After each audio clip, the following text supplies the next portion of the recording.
अस्सलामु अलैकुम वरहमतुल्लाहि वबरकातुह। मेरे दोस्तों बुजुर्ग बंधुगण, এই যে নকশাটা দেখতেছেন, এই নকশাটা কাজ আমি করেছি এবং পরীক্ষিত ইনশাল্লাহ।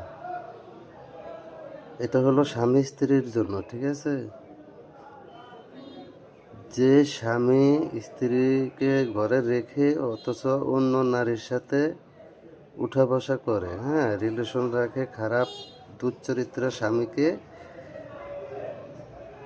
ওই স্ত্রীর কথা মতো চলার জন্য এবং তার ভালোবাসায় মহব্বতে পাগল বানানোর জন্য এই নকশাটা, মিশরীয় নকশা, খুব খাতারনাক নকশা, ইনশাআল্লাহ খুব কার্যকরী।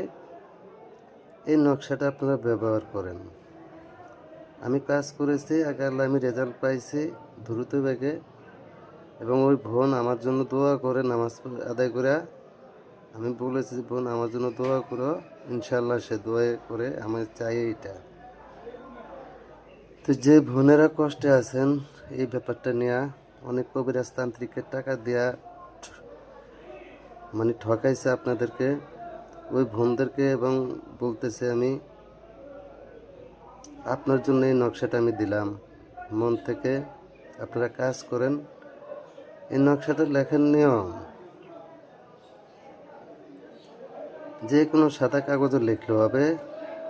মেসকো জাফরান কালি ধারা 3টা নকশা লিখবেন, হ্যাঁ, ঠিক হুবহুব যেভাবে আছে ওইভাবেই লিখবেন। 3টা নকশা লিখে একটি নকশা আপনার সঙ্গে রাখিবেন। আরেকটি নকশা যে কোনো ফল গাছের সাথে সুন্দরভাবে বাইন্দা ঝুলাই থুবেন, যাতে কারো চক্ষু না পড়ে, বাতাসে নড়াচড়া করে, হ্যাঁ। আরেকটি নকশা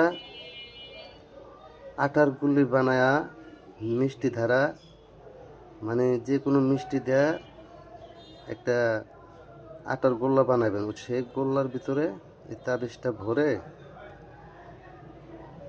আপনি মাছকে খাবার দিবেন, ইনশাআল্লাহ। বান্দা পুকুরে, সারা পুকুরে না, ঠিক আছে? ওই যে অনেক পুষ্করিণীতে ভরপুর মাছ থাকে, ওই পুষ্করিণীতে আপনি এই আটার গোল্লা ছেড়ে দিবেন। খোদার কসম করে বললাম বোন, আপনার স্বামী চিরতরের জন্য আপনার গোলাম হয়ে যাবে এবং খারাপ অভ্যাস থেকে দূরে থাকবে। ধন্যবাদ।